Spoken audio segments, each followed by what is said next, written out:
Na moral, deixa o like. E aí, de boa. Obrigado por clicar no vídeo e não se esqueça de comentar o que achou desse episódio. É isso e, dito isso, lá vamos eu, para mais um episódio de Jujutsu Kaisen. E bom, o episódio retorna com o Sukuna, chamando pelo Itadori, já que o pivete está demorando a trocar de lugar, porém, isso é um negócio que acho esquisito. O Sukuna deveria saber que o Itadori não iria conseguir trocar e assumir o corpo, pelo menos, não em um curto período de tempo. Então, quando ele fica perguntando, nossa, que saco, vai trocar de lugar ou não? Não faz muito sentido, porque ele sabe o motivo que impede o Itadori de trocar. Claro que existem desculpas e a maior é o roteiro. Tá tentando criar a tensão e a dúvida, será que Itadori perdeu finalmente o controle sobre o próprio corpo? Mas bem, a cena segue voltando para o Megumi que espera na chuva. Maluco com sérios problemas, nem para procurar um local com cobertura. De qualquer forma, ele sente uma anomalia no ar e percebe que o domínio inato caiu. Sinal que a maldição foi exterminada. Passado alguns segundos, Megumi questiona, ué, cadê o Dedal? E para sua tristeza, a resposta veio de forma instantânea. Sukuna surge atrás do Megumi como uma verdadeira assombração, o que me fez pensar sobre a física desse planeta Terra de Jujutsu. Sukuna se movendo, muito provavelmente, acima da velocidade do som e ainda assim é silencioso. É um detalhe que definitivamente não importa, mas seria interessante ver personagens como o Sukuna e Satoru causar anomalias no ambiente só por se mover. Mas enfim, Sukuna aparece e diz que o Itadori deu mole por forçar a troca sem um pacto, ele está recebendo uma punição. O que nos traz ao início, o Sukuna sabia desde o início que, ao forçar a troca, Itadori seria punido. Talvez ele tenha pensado que a punição não seria longa e, por isso, chamou pelo Itadori. Ao mesmo tempo, que de fato não faz sentido. Isso fica mais óbvio no próximo episódio, então, seguimos em frente. Sukuna revela que, apesar da punição, é só questão de tempo para o Itadori assumir o controle, então, ele pensou em como impedir que Itadori volte. Ele arranca sua camisa e em seguida perfura o próprio peito para arrancar o seu coração.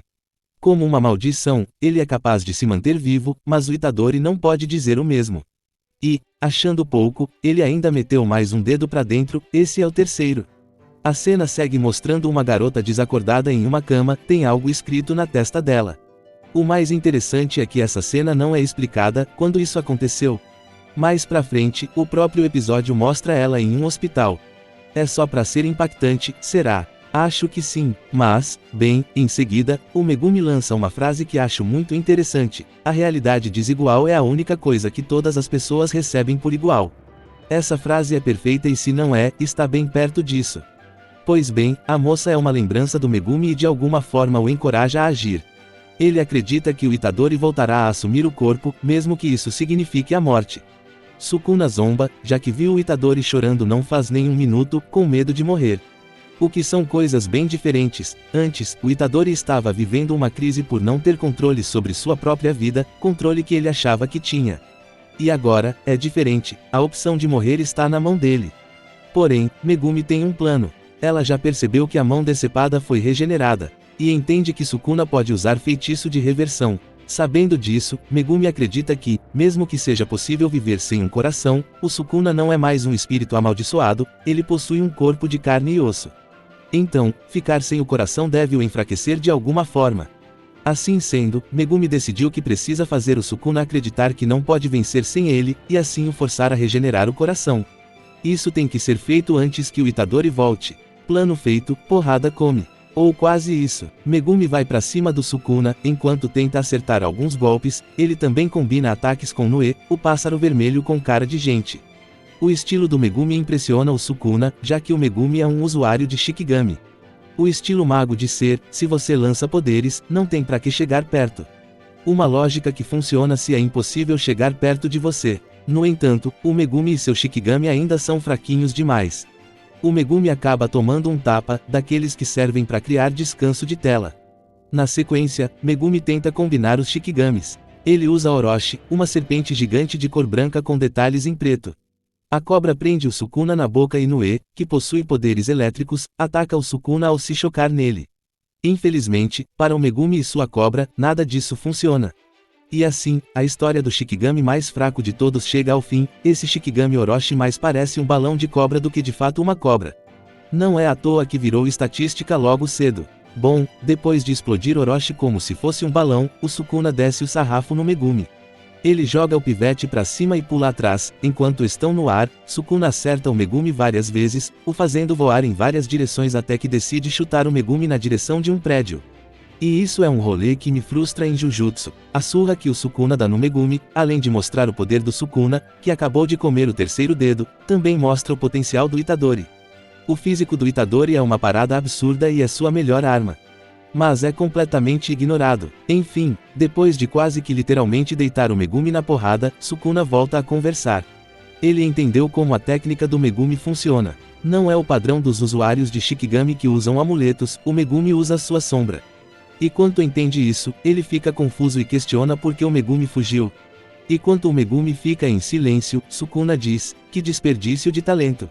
Itadori que o diga, não é. Bom, depois de avaliar tão bem o talento do Megumi, Sukuna também revela que já entendeu o seu plano e diz: se quer me forçar a regenerar o coração, precisa fazer mais que isso. E lá vamos de família problemática, um pai ausente, uma mãe que nem é lembrada e uma irmã em coma. Que vida maravilhosa! Descobrimos que Megumi é um nome feminino.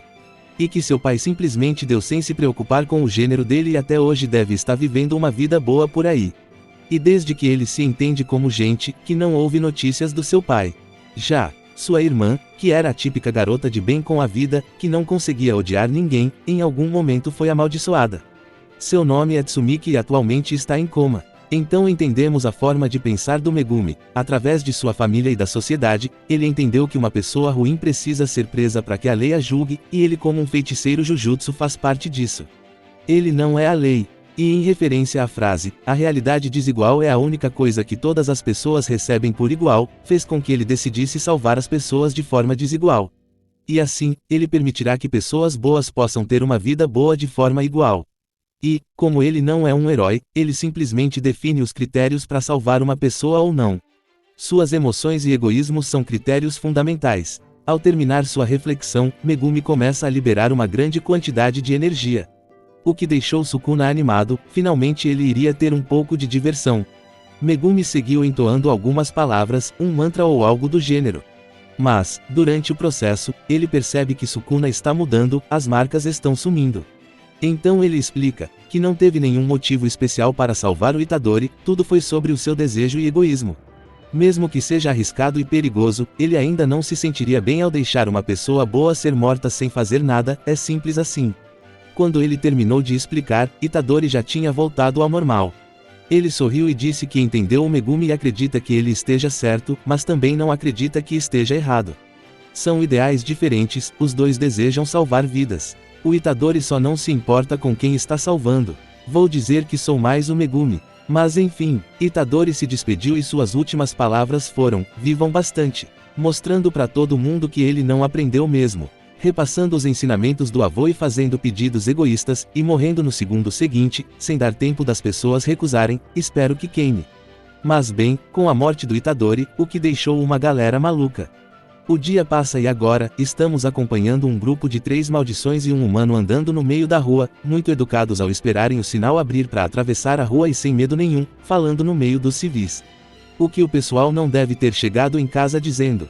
E hoje que vi um cara completamente maluco falando sozinho no sinal, nossa, chega-me arrepio só de lembrar.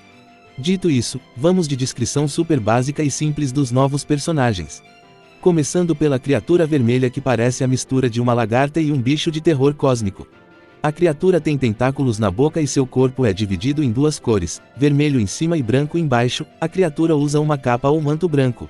Além disso, tem braços bem fortes e olhos grandes. O outro usa uma bengala de madeira, possui um único olho e no topo da cabeça tem um pequeno vulcão. Ele usa uma calça e camisa simples de cor preta e, por cima da camisa, uma capa verde claro com bolas verde escuro. Na capa, a gola é bem bufante. O outro é branco com detalhes pretos no corpo, nos olhos, tem 2 galhos ou raízes, um pano branco envolve o que pode ser o braço esquerdo. Usa uma calça simples preta presa com uma faixa branca. Todos são maldições de nível especial, imagino eu. E junto tem um humano, usando roupas budistas de cor preta e, por cima, uma parte é como se fosse um avental dourado e verde. Os nomes corretos são, Kasai a parte dourada e a parte preta é Yukata. Ele tem um coque com parte do cabelo, o resto é solto e longo, além disso, também tem uma cicatriz na testa. O cabelo é preto. O trio está conversando sobre o dedo, deixando claro que a maldição no reformatório foi plantada pelo cabeludo. Eles queriam saber a força do Sukuna. Além disso, as maldições não parecem tão amigas assim, de alguma forma, a maldição branca fala de um jeito que não dá pra entender, mas eles conseguem entender mesmo assim. A cena muda, agora estamos no necrotério. Satoru retornou e o Ijishi está tentando se explicar das piores formas possíveis. O cara está de sacanagem. Eu avisei pra fugir, não sei por que não fugiram. Já experimentou perguntar, seu animal? Eu vi, deixa dizer pra ti, não dava, o seu arrom. O Satoru, que pode parecer, mas não é burro, se ligou que foi tudo armado. Se aproveitaram de que ele estava fora e mandaram os calouros pra uma missão ridícula. Ele até cogita a ideia de exterminar todos os superiores, nem te conto malandro, revoluções raramente são feitas através de diálogo.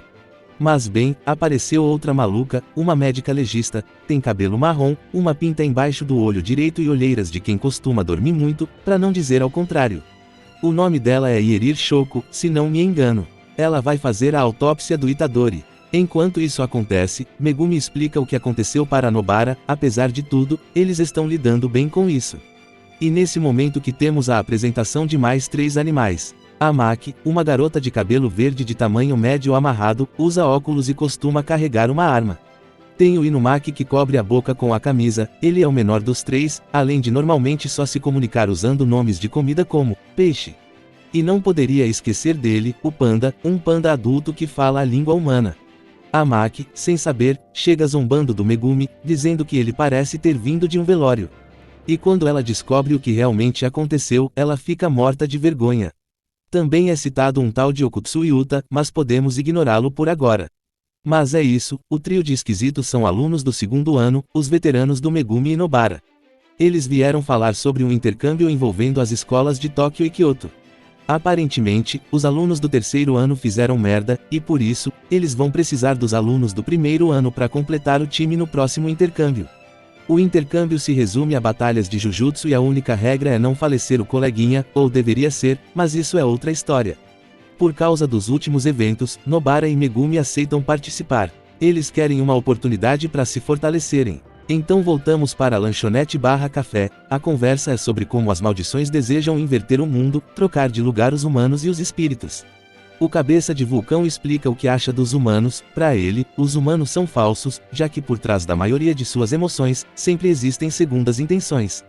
No entanto, emoções negativas como ódio e hostilidade são puras e verdadeiras. E como as maldições nascem exatamente dessas emoções, isso os torna verdadeiros e puros. Sendo assim, as maldições são os verdadeiros seres humanos. Sendo puros e verdadeiros, por que dividir o mundo com seres falsos?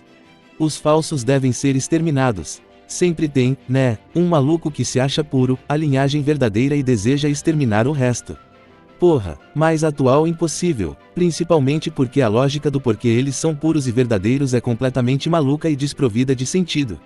E está tudo bem, pra ele. Bom, é por acreditar nisso que ele veio conversar com o cabeludo. Genial, ele deseja exterminar os humanos pedindo a ajuda de um ser humano, porra, tudo pra dar certo. Bem, o lado das maldições vem perdendo a batalha pela supremacia, ele deseja conselhos de como resolver isso. O cabeludo é simples e direto, para vencer a batalha, as maldições precisam fazer 2 coisas. Primeiro, impedir que Satoru Gojo possa lutar, e em segundo lugar, trazer Ryomen Sukuna e Itadori Yuji para o lado deles. Olhinho ouviu e ficou confuso. Esse Sukuna não é o que foi de caixa, que porra é essa? O cabeludo sorri enquanto faz mistério, dizendo, será? Mas será mesmo? Uma hora dessas confiando na mídia manipuladora, af. E, blau, o episódio termina com o Sukuna conversando com o Itadori. E foi isso, terminamos o episódio 5, Morte ao Feto Amaldiçoado, parte 2.